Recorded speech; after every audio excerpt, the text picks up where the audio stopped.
I Googled the question, do Muslims assimilate? Because you said something during the break that kind of stirred my curiosity. You said it's not the problem with immigration. It's the fact that there are certain people who immigrate to certain places who have no desire, interest, or compulsion to assimilate into that particular society. So I Googled your question. Do Muslims attempt to assimilate in lands of which they migrate? Countries of which they migrate is exactly. I wrote down the first 5 stories in that particular question, and here's where they came from. The Atlantic, the New York Times, the Cato Institute, Slate Magazine, and Al Jazeera. There is an effort right now, an incredibly organized and I'm arguing somewhat effective effort by the most powerful aggregation companies in the world, that being Google, and I think MSN, that Microsoft has some internet site that they control traffic, Bing. And Bing would be another. Google's far and away, the industry leader in that sector. But it wasn't one from the Atlantic and one from Fox News. It wasn't one from the New York Times and one from Sinclair Broadcasting. It was not one from think of that. That there's not an article by Fox News. There's not an article by the National Review. There's not an article by the Weekly Standard. There's not an article by Real Clear Politics. There's not an article by an honest broker in the first page. In fact, Al Jazeera is a source of information. They know that questions like these are coming up. They know the American public are posing questions introspectively to themselves about why do I feel like this about Muslims? Why do I feel like they come in here and not want to contribute in a way that Americans, why do I think they want to do things a little differently than that? So you Google that. And you get an article from the Atlantic or the New York Times or Cato or Slate or Al Jazeera says, no, you're wrong. Nothing to see here. And they know clearly, Reb, that so few people have a keen enough interest to take the next step. The next step would be, well, why are all these articles written by liberal publications?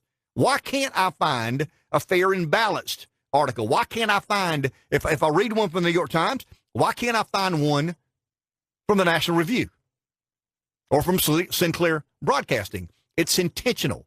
It's by design. And it goes all the way back to Meacham's narrative.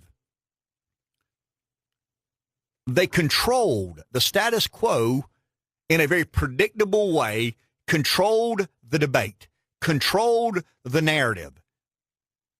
Barack Obama was not a threat to the status quo. I think he was a legitimate threat to America, but he was not a threat to the status quo. And these people like Meacham and Willie Geist doing the interview, and I'm sure they're good people. I got no question about that. I'm sure they're kind, decent, warm-hearted American citizens. But they have no understanding, Reb, of the other America. They have no interest in trying to understand the other America. Google has no interest in allowing for a reader or someone who's interested in a particular subject. They've got no interest in telling our side of the story. Once again, Al Jazeera is on. Wonder what Al Jazeera thinks about the question, do Muslims assimilate in America as intended? Wonder what Al Jazeera's take on that would be. It's a controlling of the information, and the reason Meacham is saying that we're in a fight for the soul of America is because they have held the soul of America in their very hands. They have manipulated the soul of America. They have managed the soul of America, and for the first time in American history, in my lifetime, the American public revolted. We didn't do what they told us to do. And we've got to be more aware. We've got to be much more aware. And I think the largest story, the much larger story, is how do you govern a country? How do you govern a country if that many people have woken up and say, no, I'm not going this way anymore? Something's not right when there's an article by Al Jazeera on Google as opposed to one by the Weekly Standard or the National Review. There's got to be another side of that story. And that's the debate we're having today. And I don't believe the left will give in, and I damn sure hope the right doesn't give in. And it will be a monumental issue in American history. And I think where we end up, and this is a little bit goofy, but I think where we end up is a place of this country not being able to be governed as it has for the past 200 and some odd years. It's too big. There's too many people. It's too diverse. It's too divided.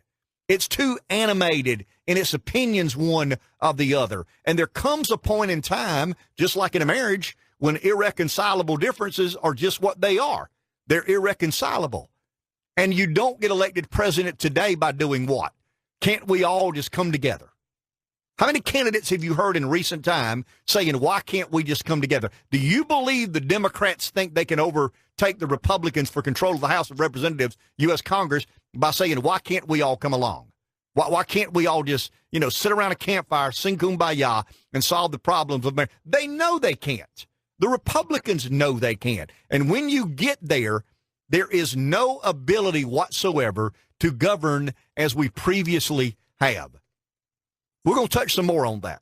But right now, we got to take a break. Thanks to our good friends at QAT. Find out more by visiting their website, teamqat.com. Back in a minute.